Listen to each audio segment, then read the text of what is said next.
मला सगळ्या गोल्या कापल्या, 6च्या 6 गोल्या कापल्या, पण एक बी डॉनला लागली नाही. आता मला एक आयडिया करायला लागेल.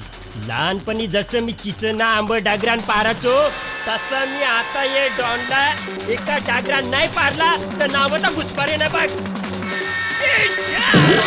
DSP डगर काय मारता, हिम्मत गोल्या मार.